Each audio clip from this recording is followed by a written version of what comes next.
assassinat dans un village. Les autres, ils ont brûlé. Et la garde à vue continue. Voilà les questions auxquelles devra répondre l'IGF. Talk about a bad week. Pas de mobile, pas de suspect, aucune piste officielle.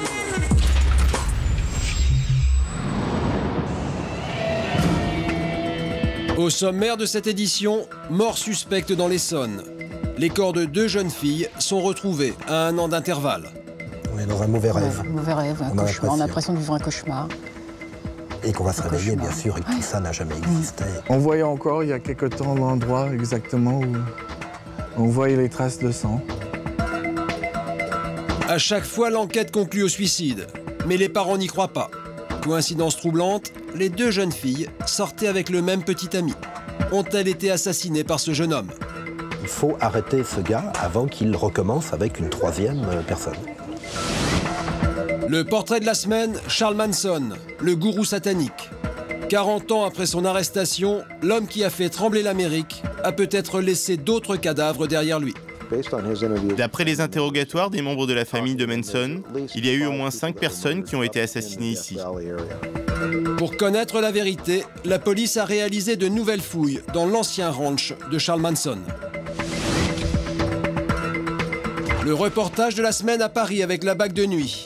Une bande de jeunes agresse les passants pour voler leur portefeuille et leur téléphone portable. Allez, tourne-toi face à moi. Sors-moi ta pièce d'identité. Histoire de star, SAS, Gérard de Villiers, l'homme aux 150 millions de livres vendus. Spécialiste du terrorisme, avec son ami le juge Bruguière, il est le premier à avoir découvert les connexions entre banditisme et terrorisme. Le banditisme sert souvent, comme la drogue, sert souvent de financement au terrorisme. Mais d'abord, notre enquête dans la région parisienne. 2 jeunes filles ont peut-être été assassinées par le même petit ami. Nous sommes dans l'Essonne, à 50 km de Paris. C'est dans cette petite ville pavillonnaire tranquille qu'a grandi Élodie. Mais il y a 4 ans, Élodie est morte.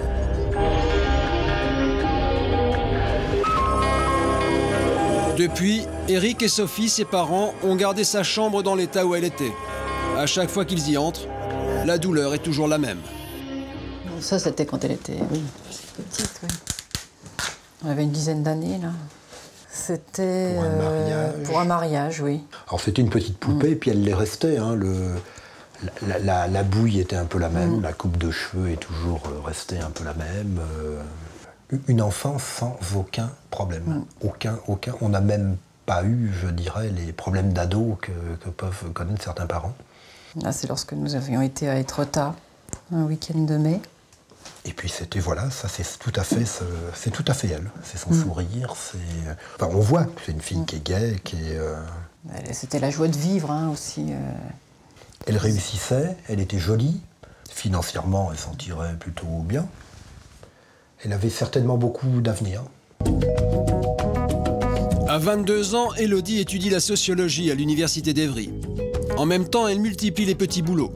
Avec l'argent, elle réalise un rêve, elle s'offre un cabriolet rouge. Une vie hyperactive, des projets, Élodie aime la vie.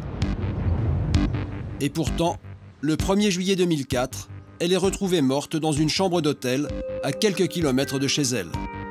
Elle se serait tiré une balle de revolver en plein cœur. Vers minuit, ses parents sont réveillés par les gendarmes. Ils leur apprennent le décès de leur fille. J'étais bouleversée, j'étais bouleversée, je voulais pas y croire. Anéantie. Bon, tout s'écroulait, enfin... J'ai mis longtemps aussi à réagir. J'étais bouleversée. On est dans un mauvais rêve. Mauvais rêve, un cauchemar. On a l'impression de vivre un cauchemar. Et qu'on va se réveiller, bien sûr, et que tout ça n'a jamais existé, et voilà, et que tout va bien. Le lendemain matin, Éric Paquet est convoqué à la gendarmerie. Il découvre que l'enquête est déjà terminée. Et on me demande donc de venir signer un procès-verbal de clôture d'enquête, où on considère que cette enquête est close, que la thèse du suicide est évidente. La thèse du suicide, Éric Paquet n'y croit pas. D'ailleurs, quand les gendarmes lui demandent de récupérer les affaires de sa fille à l'hôtel, il s'aperçoit qu'elle avait fait des provisions pour le week-end. Il a fallu que je ramène toute cette nourriture chez moi, ce qui me semblait absolument invraisemblable. Et surtout de me dire que si elle avait acheté cette nourriture quelques heures avant de mourir, c'est qu'elle n'avait probablement pas prémédité de se suicider à ce moment-là. Un deuxième élément vient troubler Éric. L'arme avec laquelle Élodie se serait suicidée lui appartient. Il s'agit d'un revolver qui avait disparu de son placard quelques semaines avant la mort de sa fille. C'est un 22 Lorif, mais c'est avant tout une arme de collection. Une arme collection qui est un endroit inaccessible à toute ma famille. Je suis pratiquement le seul à savoir où se trouve cette arme. Les balles sont dissociées d'ailleurs, de façon à ce que personne ne puisse utiliser. Voilà, donc cette arme disparaît, ainsi qu'un couteau, une bombe lacrymogène et une paire de gants en cuir, ce qui à l'époque m'a paru un petit peu étonnant. Celui qui a emporté le revolver n'est autre que Christophe, le petit ami d'Élodie. Il l'avoue aux gendarmes pendant sa garde à vue. À partir de ce moment-là, Éric est persuadé que sa fille a été assassinée et que Christophe pourrait être l'auteur du crime. Éric Paquet avait rencontré le jeune homme une seule fois auparavant. C'était par hasard, devant son domicile. Je l'ai trouvé au volant du véhicule de ma fille. Alors je lui ai dit qu'il n'était pas question qu'il conduise ce véhicule, ce à quoi il m'a répondu qu'il était chef d'entreprise, qu'il gagnait 20 000 francs par mois et que s'il avait envie d'acheter un joli véhicule, il le ferait. Et que jusqu'à preuve du contraire, s'il avait envie de conduire celui-ci dans la mesure où sa fiancée lui prêtait, que je ne pourrais pas lui interdire et que si j'étais pas content, il pouvait aussi me casser la gueule. Christophe n'a rien d'un chef d'entreprise. À 28 ans, il est bien connu des services de police. Trafiquant de drogue, voleur multirécidiviste, son casier judiciaire est déjà chargé. Il a rencontré Élodie 3 mois plus tôt dans le restaurant où elle travaille. Il l'a séduit. Rapidement, la jeune fille s'installe dans l'hôtel où Christophe a une chambre. Claire, la sœur d'Élodie, a rencontré Christophe elle aussi. Le couple était venu passer quelques jours chez elle, 2 mois avant le drame. À la maison, il était totalement prévenant et gentil, même avec moi, où habituellement, ses copains, je les évite et je leur parlais pas forcément. Lui, il était vraiment très très gentil, quoi. J'étais même étonnée pour une fois, elle me dit, elle est tombée sur un mec gentil. Au début de leur relation, donc, tout va bien. Mais rapidement, les choses se gâtent. Christophe devient jaloux. Le couple se dispute. Élodie en parle à ses amis Assina et Jimmy. J'ai appelé Élodie pour justement demander le numéro de Jimmy que j'avais perdu. Et là, elle m'annonce qu'à la demande de fille, elle avait effacé tous les numéros de téléphone des garçons. J'avoue que ça m'énerve un petit peu. Je lui dis qu'elle n'a pas à l'écouter, que c'est une grande fille et tout ça. Et là, il lui arrache le téléphone des mains, limite en m'insultant, en me disant que justement, c'était une grande fille, qu'elle faisait sa vie, qu'elle faisait ce qu'elle voulait, qu'il ne l'avait pas obligée à effacer tous les numéros de garçons. La connaissance, ça m'étonnerait qu'elle ait effacé tous les numéros des garçons d'elle-même, quoi. Voilà, il a voulu que pour lui. Mais elle était, au bout d'un moment, elle était recluse. Et c'est vrai qu'il il prenait tout le temps sa voiture, elle se retrouvait sans voiture, ou je la voyais plus. J'arrivais même pas à la voir au téléphone, je la cherchais partout. Enfin, à la fin, c'était ça. Il avait complètement isolé de ses amis, de sa famille. Et même psychologiquement, elle se retrouvait complètement seule, enfin seule avec lui. Le mois qui précède sa mort, Élodie ne répond plus. Ses amis ne la voient plus. Mais que s'est-il réellement passé le jour du drame? Vers 14 h, Élodie et Christophe quittent l'hôtel. Elle part travailler, il la suit. On les voit ensemble pour la dernière fois devant le collège. Donc ils se disputaient sur ce parking-là. Donc voilà. Mais moi, je pensais que c'était une querelle d'amoureux. Hein. Et mon bureau est tout en haut, là-haut. Alors c'est pour ça que de loin, donc j'ai pas entendu grand-chose. Ils se disputaient violemment, c'est sûr. Mais c'est tout ce que je peux vous dire. Hein. Après la dispute, Élodie fait demi-tour. Elle rentre à l'hôtel. Christophe, lui, part de son côté au volant d'une voiture qu'on lui a prêtée. Que s'est-il passé ensuite? Pour le savoir, Éric Paquet a engagé un criminologue, Jean-Louis Charon, un ancien policier. Cet homme a derrière lui 25 ans de police judiciaire. il a reconstitué toute la scène du drame. Ce soir-là, Christophe arrive à l'hôtel vers 18h30. Il essaye de rentrer dans la chambre. Alors, d'après les déclarations, l'individu fait le code, il ouvre la porte et il y a le loquet. Il passe, il y a 6 cm d'ouverture, il passe sa main et il va toucher le coude, dit-il, de Élodie Paquet qui se trouve sur le lit. Voilà, il va toucher le coude. Le jeune homme se rend alors tranquillement à la réception de l'hôtel pour voir la directrice. Élodie s'est tiré une balle dans la tête, lui dit-il.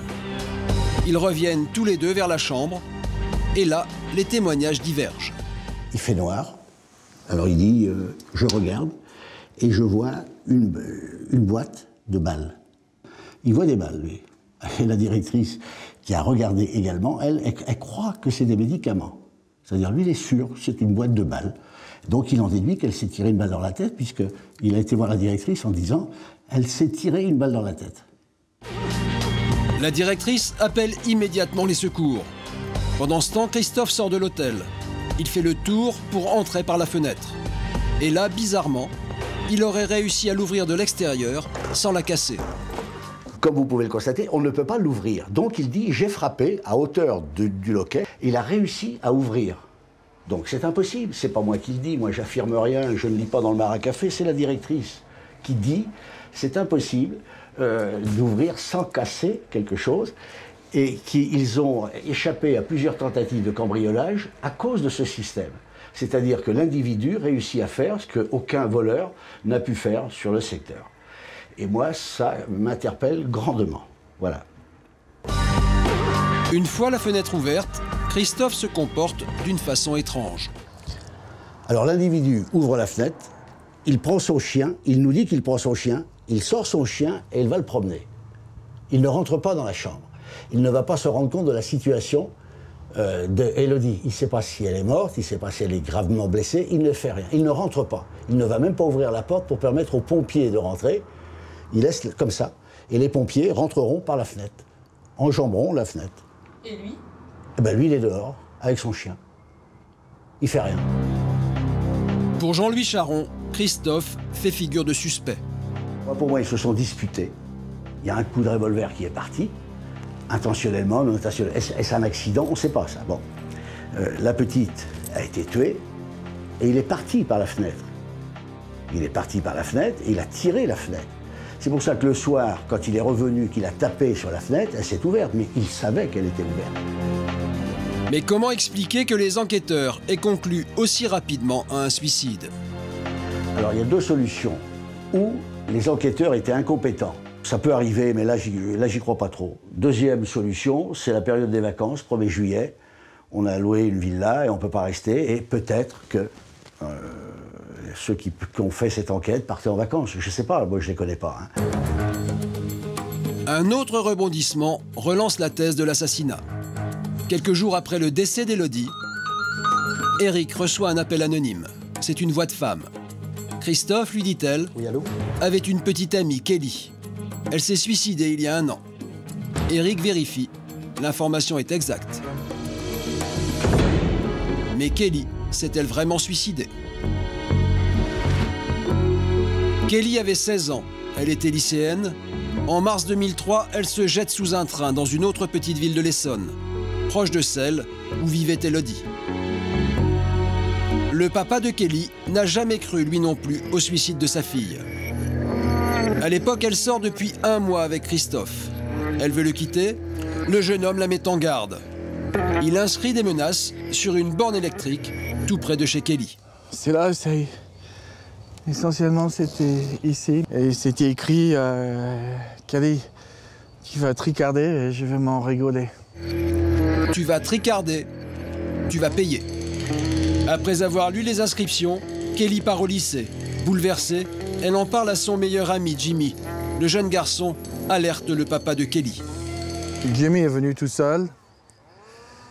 Il vient taper à la porte et il dit « La vie de Kelly est en danger. La vie de Kelly est en danger. » Et c'est là où j'ai appris qu'il y avait ce monsieur donc, qui sortait avec Kelly. depuis le début février, qu'il a considéré comme sa propriété et que vraiment, elle avait peur. Sur le moment, Jean-Paul ne prend pas ses menaces au sérieux.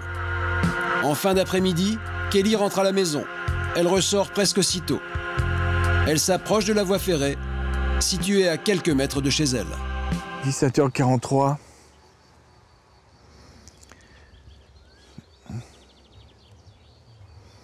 Elle est passée sous le train. Elle est sortie derrière d'un énorme arbuste, selon le conducteur. Et on voyait encore, il y a quelque temps, l'endroit exactement où on voyait les traces de sang.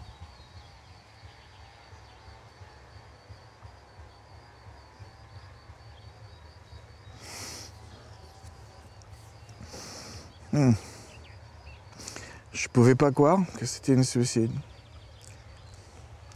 Elle était trop heureuse. Regardez, 80 km.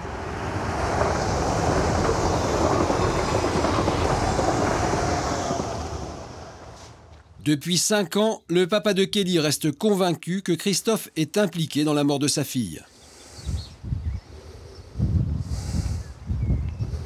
Le jour de décès de Kelly, il était là.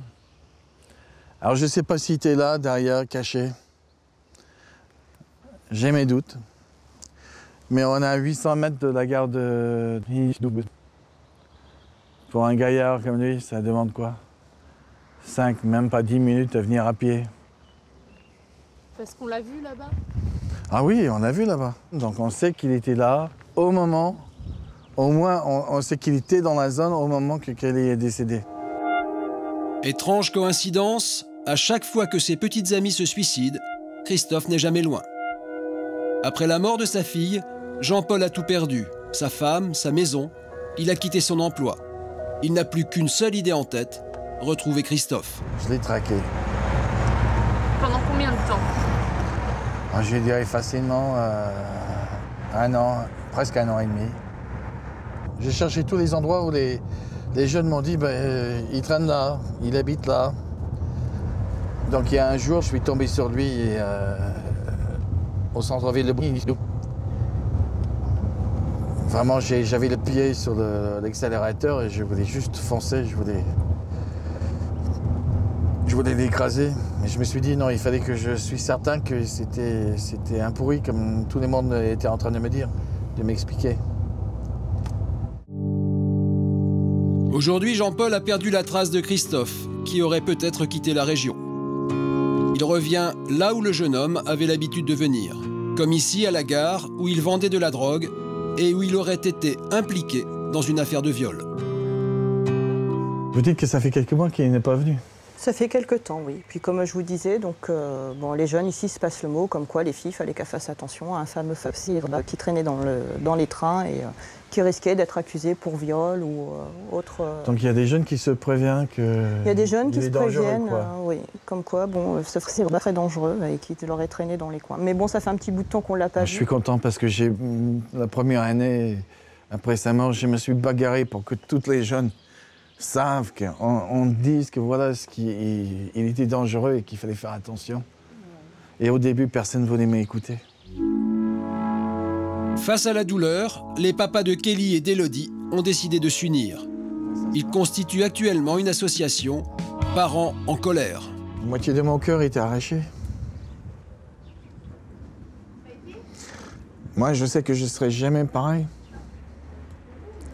Ça va toujours me manger, ça va me toujours déranger, ça va toujours me déchirer. Avec Kelly, c'était le bonheur. Comme elle le dit, je suis certain, c'était le bonheur. Tous les jours, c'était...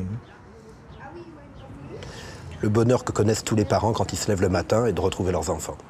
Voilà, nous, on nous l'a arraché. Aujourd'hui, les papas d'Élodie et de Kelly essayent de sensibiliser les pouvoirs publics. Après Kelly et après Élodie, nous lui disons il faut arrêter ce gars avant qu'il recommence avec une 3e personne.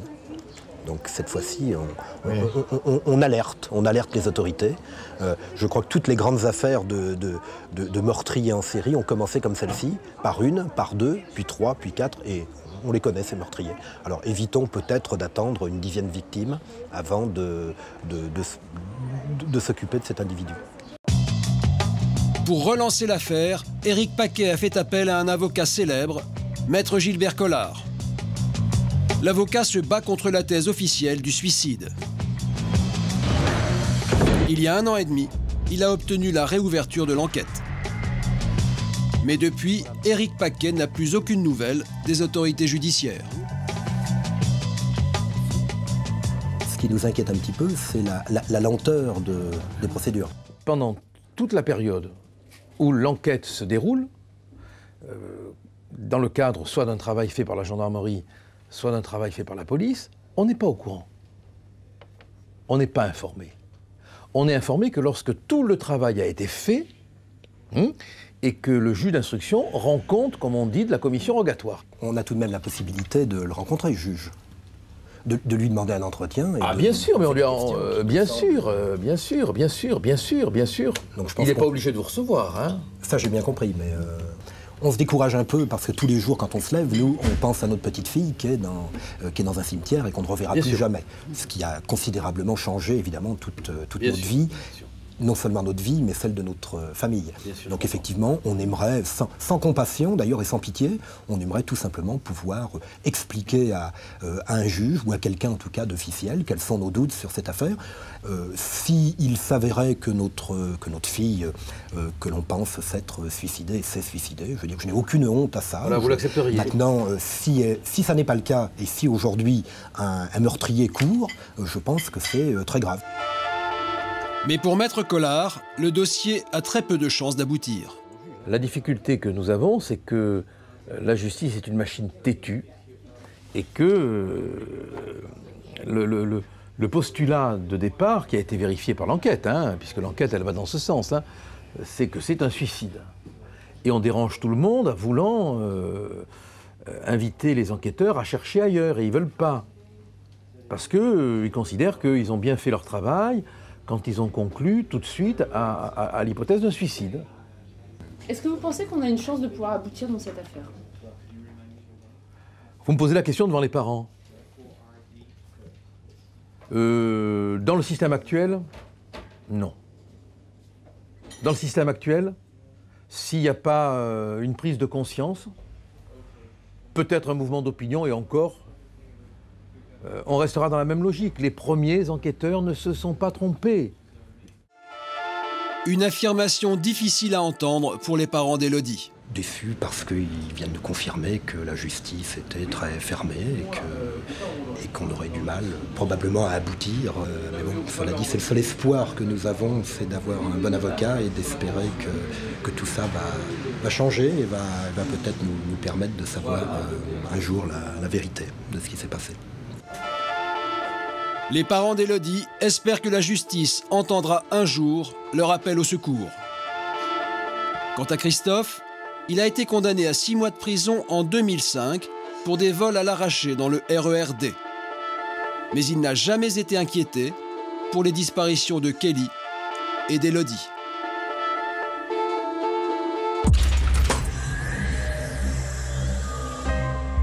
Tout de suite, le reportage de la semaine à Paris avec la BAC de nuit. Ce soir-là, les policiers traquent des voleurs de portefeuilles. Allez, tourne-toi face à moi. Sors-moi ta pièce d'identité. Histoire de star, SAS, Gérard de Villiers, l'homme aux 150 millions de livres vendus.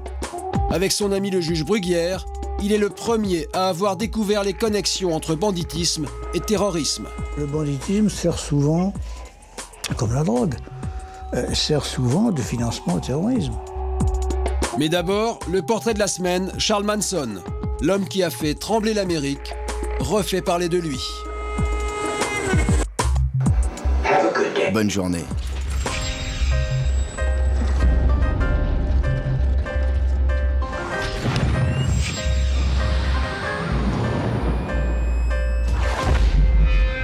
Un regard diabolique, une croix gammée entre les yeux.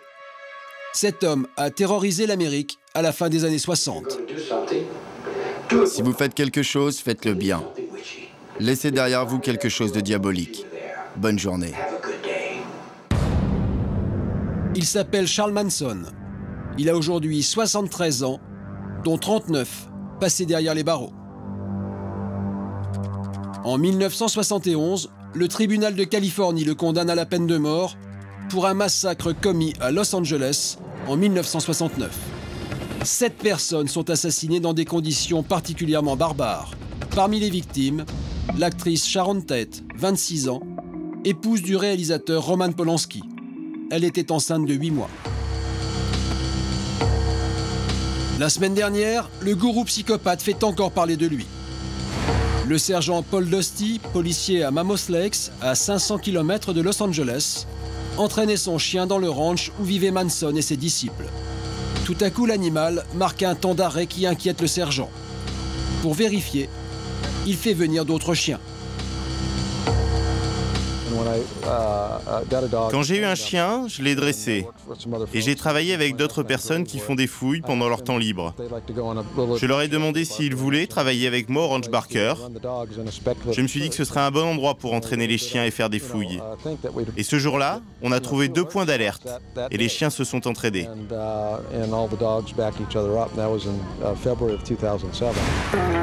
Le dossier Manson est réouvert. La semaine dernière, les excavations commencent.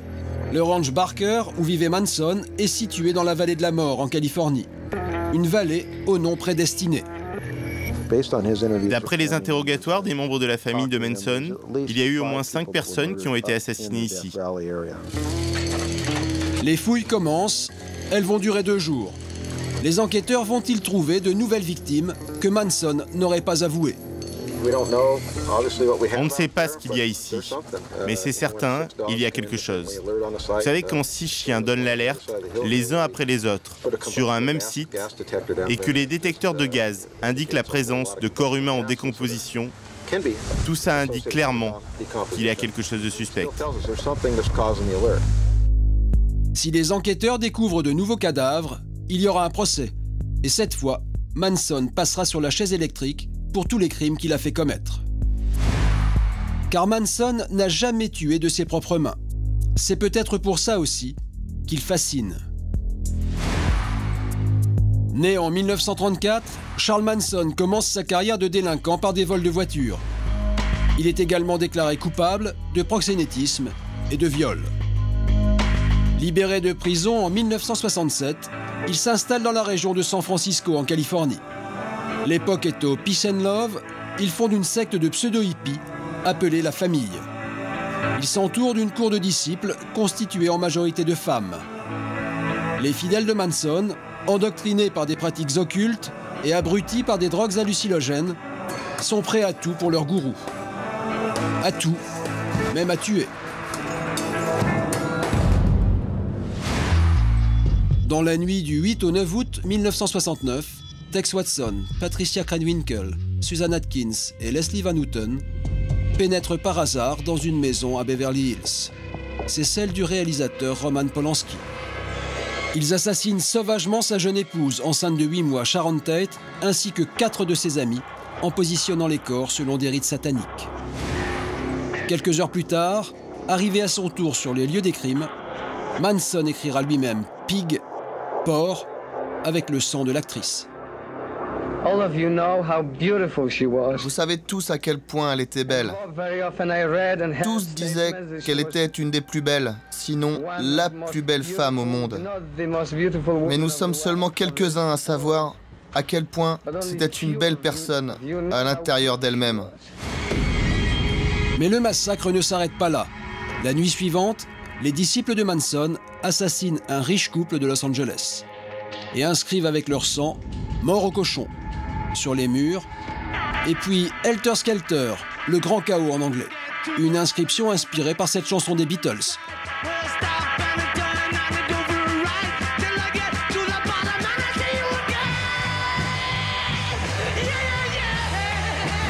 Helter Skelter, le grand chaos. Manson est persuadé de son imminence. Il réussit à convaincre ses adeptes que la fin du monde est proche et que les Noirs en sont la cause. Il leur demande d'assassiner des gens et de faire croire à la population que ces crimes ont été commis par des Noirs. La police de Los Angeles se met sur l'enquête. 3 mois plus tard, ils arrêtent les auteurs de ces 2 massacres. Les policiers ont reconnu l'écriture de Manson. Le gourou n'était pas présent sur les lieux des crimes, mais il est accusé d'avoir commandité ces exécutions. Il se retrouve en prison, dans l'attente de son jugement. Pour pouvoir financer ses frais de justice, il enregistre un album intitulé Lie, mensonge en anglais.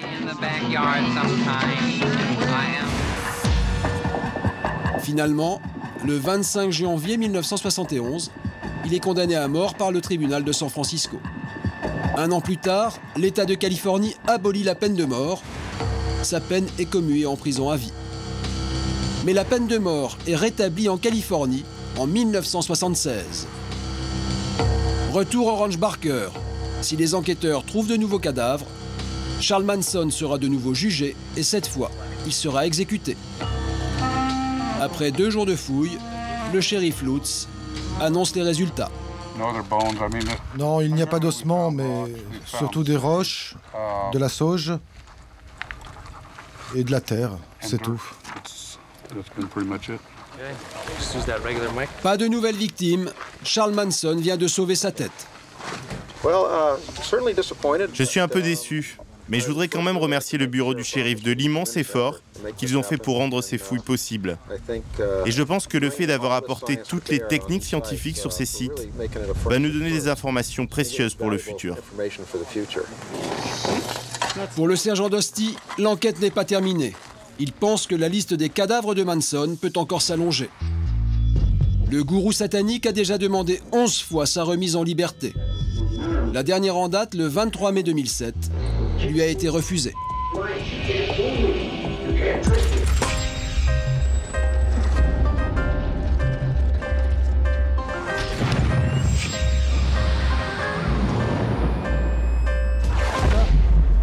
Paris, 1er arrondissement, la BAC de nuit patrouille. Le portable, c'est à toi? C'est à moi le portable. Vous avez bu? Calme-toi, c'est la police là. Oh, c'est la police. Qu'est-ce qui s'est passé? Moi, je te fous, c'est bon, là, calme-toi. Qu'est-ce qui s'est passé? Le portable, il est à lui? Non, il est à moi. La soirée commence par une bagarre entre 2 hommes éméchés qui se disputent un téléphone portable. Les policiers tentent de les séparer. Apparemment, il lui a pris le portable des mains, ça lui a pas plu, il en a mis une droite, il a récupéré son portable. C'est sûr. Pour le major Philippe Vitek, qui dirige la brigade, ce genre d'affaires fait partie du quotidien. Et la nuit, c'est violent. Quelques cambrioleurs et des voleurs dans les voitures, derrière les boîtes de nuit, des vols à la roulotte. Mais 80% de notre chiffre, c'est les violences. Alors, soit pour voler, soit des violences gratuites. Le samedi soir, on a beaucoup de ce qu'on appelle la viande saoule. Mais c'est plutôt sur les coups de 5 h du matin, là, ça fait un peu tôt. L'homme qui a trop bu finira la nuit en cellule de dégrisement. La BAC, elle, continue sa patrouille. Il est 2 h du matin quand les policiers reçoivent un appel pour une agression. C'est reçu pour une agression.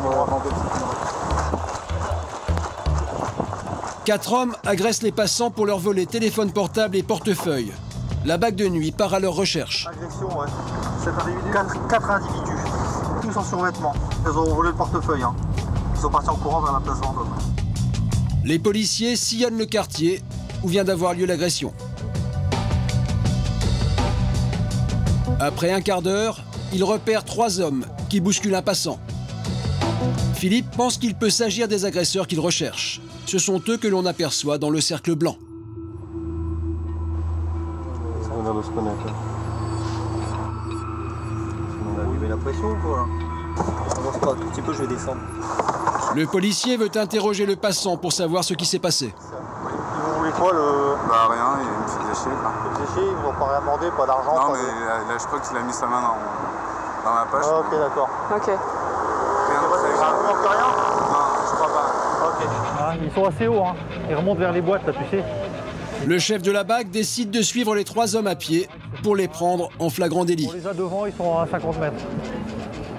Ah, ok. Ouais, c'est ça. Les 3 hommes continuent d'accoster les passants. Leur look correspond à la description des voleurs.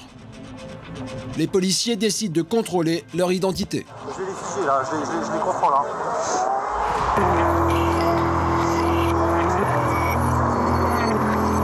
Allez, tourne-toi face à moi. Sors-moi ta pièce d'identité. Très vite, les policiers découvrent sur eux des objets qui ne semblent pas leur appartenir. D'abord, un portefeuille.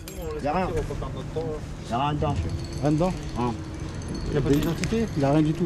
Posez votre portefeuille, je ne l'ai pas dit le reprendre pour l'instant. Ah, d'accord. Voilà, d'accord. C'est quoi votre nom? On finit le contrôle, là, vous restez tranquille. Nico. Vraiment, oui. Voilà, c'est quoi? C'est à vous les cartes, là? Ouais. Vous avez un doute? Ah non, moi j'ai pas de doute, mais il nous faut une confirmation. Lui, il a des trucs qui lui appartiennent pas au milieu, le black là. Avec un chèque appartenant à une autre personne. Le troisième suspect, l'homme à la capuche rayée, a sur lui un appareil photo, mais ses explications sont curieuses. C'est toi l'appareil photo? Ouais. Tu veux me dire ce qu'il y a comme photo dessus? Ouais.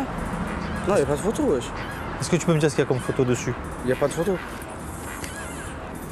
Sur l'appareil numérique, il y a pourtant des photos. C'est une preuve pour le policier que l'appareil n'est pas à lui. Bon, on va travailler là-dessus. On va appeler ça s'il y a eu des plaintes pour un... Je ne sais pas comment on s'en sert, puis les photos, ça correspond pas du tout. Ça, c'est le... celui avec la capuche rayée qui avait ça, et l'autre, c'est le portefeuille qu'il avait. Et les cartes de visite, qui ne sait même pas d'où ça vient. Tout porte à croire que ces objets ont été volés. Les trois hommes sont emmenés au poste. T'as vu quand elles étaient les photos? Comment? Il y a la date et l'heure sur les photos, tu sais.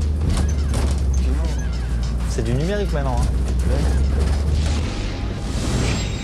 L'an dernier, le nombre de faits élucidés a augmenté de 6,6%.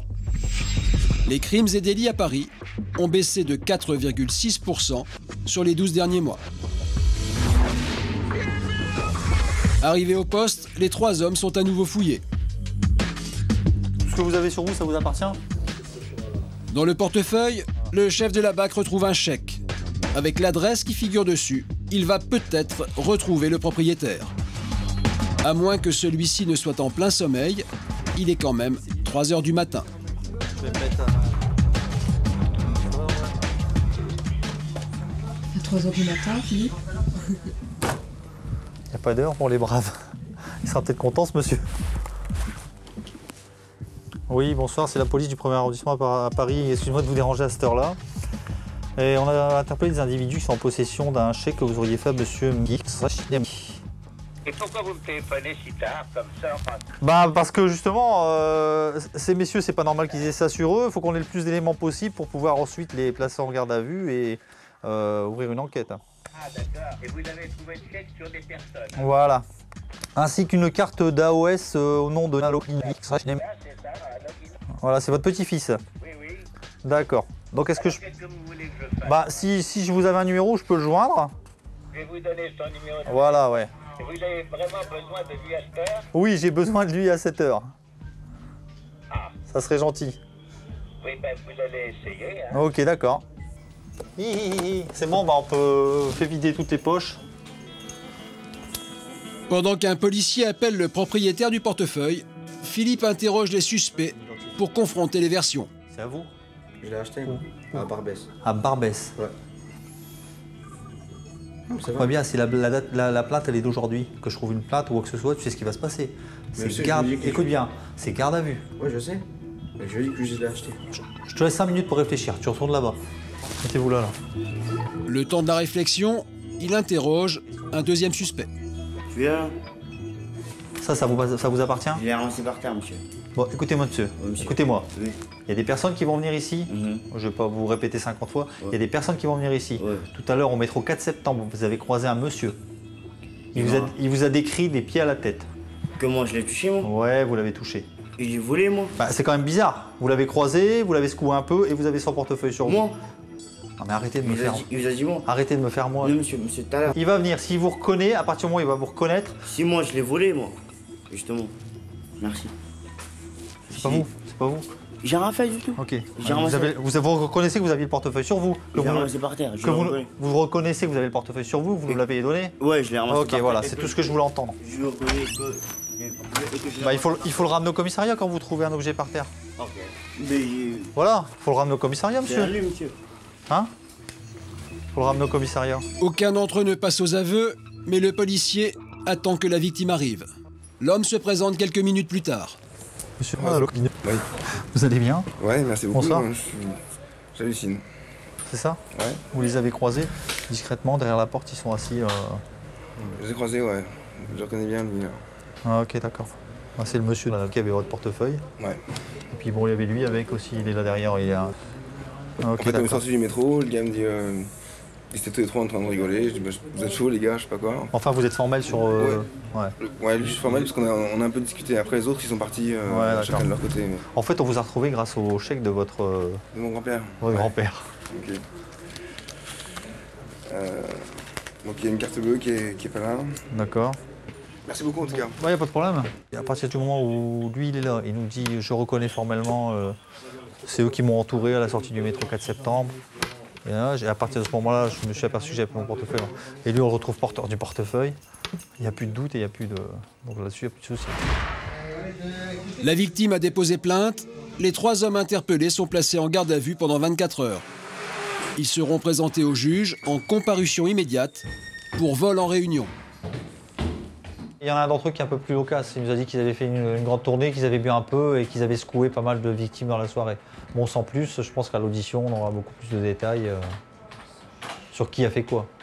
C'est important d'agir vite pour la victime, je veux dire. Oui, parce que dans ce cas-là, il y avait une carte de crédit. Donc, pour éviter qu'il serve de sa carte, on a fait opposition immédiatement. Donc appeler à 3h du matin, ça peut faire... Oui, ça peut servir. Justement, on réveille des gens, mais bon, on sait pourquoi. Derrière, si on laissait courir, dans la matinée, ils peuvent servir de la carte, ou maintenant, on n'a pas pensé à demander s'il y avait le code dans le portefeuille, mais il y en a qui laissent le code. Donc, il vaut mieux agir vite. Là, il est soulagé. Même s'il n'a plus sa carte, il a fait opposition. Donc, c'était le principal. L'homme qui avait dérobé le portefeuille a écopé de 3 mois de prison avec sursis. Celui à l'appareil photo, 300 € d'amende. Quant au troisième, en situation irrégulière en France, il a été condamné à 75 heures de travaux d'intérêt généraux. Tous les 3, âgés de 19 ans, étaient connus des services de police pour des faits de vol avec violence, vol avec effraction, escroquerie et recel.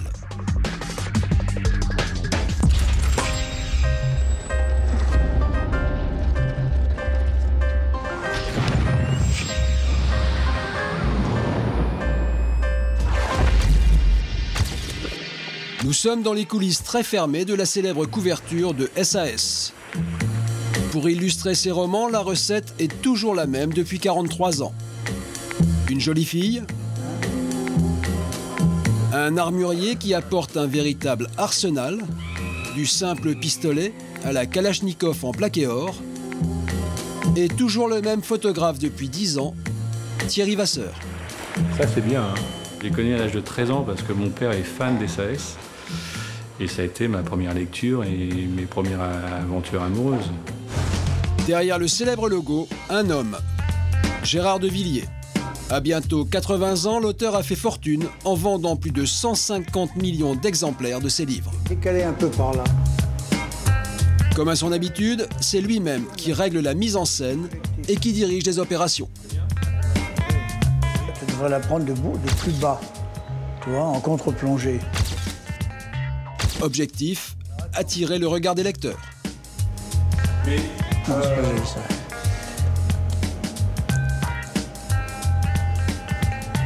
Bah, le principe, c'est le principe de n'importe quelle couverture, de n'importe quel livre, c'est que la couverture donne envie d'acheter le livre. Hein. C'est vrai qu'une belle femme, ça attire plus le regard qu'une mocheté, qu'un ton. Voilà. Gérard de Villiers choisit sous nos yeux la couverture de son prochain livre. La couverture terminée, c'est dans son appartement parisien que nous retrouvons Gérard de Villiers. C'est là, derrière sa machine à écrire, que depuis 43 ans, il confectionne ce qui est aujourd'hui l'œuvre française la plus vendue au monde. Mais comment cet ancien journaliste s'est-il lancé dans l'écriture ? J'avais accumulé beaucoup de documents, puis c'est en 65 que j'ai commencé à écrire une histoire d'espionnage qui se passait à Istanbul. J'avais été pour le journal d'ailleurs. Et donc, le premier SAS a apparu en 65, qui s'appelait SAS à Istanbul. Voilà. Son héros, Malko, est un agent secret qui travaille pour la CIA. Derrière les aventures érotico-sentimentales de SAS, De Villiers ne raconte que des histoires vraies, toujours très bien renseignées. Mais où donc l'auteur de SAS va-t-il chercher ces informations? Auprès des sources les plus sérieuses, comme Jean-Louis Bruguière, l'ex-juge antiterroriste. C'est la Bible sur pattes. Les deux hommes sont amis de longue date. En 1996, à l'occasion d'un fait divers banal, le juge Bruguière fait une découverte capitale. Il met à jour les connexions entre banditisme et terrorisme. Il en parle alors à son ami Gérard De Villiers. Les faits se passent à Roubaix. Il est 6 h du matin. Les hommes du raid s'apprêtent à interpeller une bande de voyous soupçonnés de trafic de faux papiers et de braquage dans la région du Nord. Les policiers s'imaginent qu'ils vont prendre les malfaiteurs en douceur. Ils se trompent, ils sont accueillis par un déluge de feu. Très tôt ce matin, les hommes du raid ont voulu interpeller des suspects, mais l'arrestation a tourné à la fusillade et à l'incendie. 4 personnes sont mortes et 2 policiers ont été blessés. Une véritable scène de guerre se déroule dans cette rue de Roubaix sous les yeux des habitants. Les malfrats tirent et hurlent qu'ils ne se rendront jamais. 4 meurent et 3 parviennent à s'échapper, dont un certain Lionel Dumont, un Français converti à l'islam. Dans le cadre de l'affaire de Roubaix, on était devant un réseau qui était d'un type nouveau.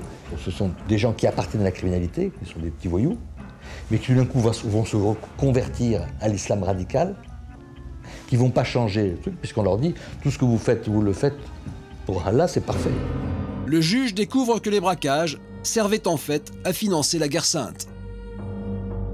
Lionel Dumont à Roubaix faisait les hold-up pour financer d'abord sa propre survie, d'abord, parce qu'il faut bouffer, il faut se loger, il faut avoir une voiture, il faut s'acheter des armes. Tout ça ne fait pas des sommes colossales. Mais quand vous partez de zéro, tout est un problème. En creusant l'enquête, le juge Bruguière fait une autre découverte. Il s'aperçoit que les petits voyous du gang de Roubaix préparent un attentat sur le sol américain, 5 ans avant la tragédie du World Trade Center. Le juge fait déjouer l'attentat. Grâce à la sonde malfaiteur, on a pu remonter et identifier à la fois un réseau qui avait une dimension mondiale, planétaire, lié aujourd'hui on sait à Al-Qaïda, et dont le projet était d'attaquer pour la première fois les États-Unis. Suite à cette affaire, Gérard De Villiers, toujours bien renseigné, sera le premier à faire le lien entre banditisme et terrorisme dans ses romans. Le banditisme sert souvent, comme la drogue, sert souvent de financement au terrorisme. Parce que même si le terrorisme classique, ce qui coûte cher, c'est une guerre, une vraie guerre, on se bat avec des avions, des chars, etc. Mais le terrorisme, vous battez à la calache, au RPG, à la mitrailleuse lourde, à l'explosif, ça coûte rien. Une calache au Pakistan, ça coûte 200 €. Depuis l'affaire de Roubaix, Gérard De Villiers et les spécialistes du terrorisme ne regardent plus les faits divers de la même façon. Ils savent que derrière chaque malfrat peut se cacher un terroriste en puissance. La semaine prochaine, dans Faits divers le mag, notre enquête sur un crime barbare. Jalousie, passion, règlement de compte. Une femme est condamnée à 15 ans de prison. Elle aurait découpé son mari à la scie sauteuse. Vous savez, les erreurs judiciaires, ça arrive. Ils ont tout enquêté à charge et nous, maintenant, on va s'occuper d'essayer de trouver la vérité. Voilà. Mais aussi notre reportage sur des familles déchirées. Leurs enfants leur ont été enlevés pour être placés en famille d'accueil. Ils se battent pour les récupérer. Depuis 2005 que nous n'avons plus la moindre nouvelle de cet enfant. C'est équivalent, c'est tout à fait similaire à un rapt où nous n'avons pas la moindre nouvelle de Justine.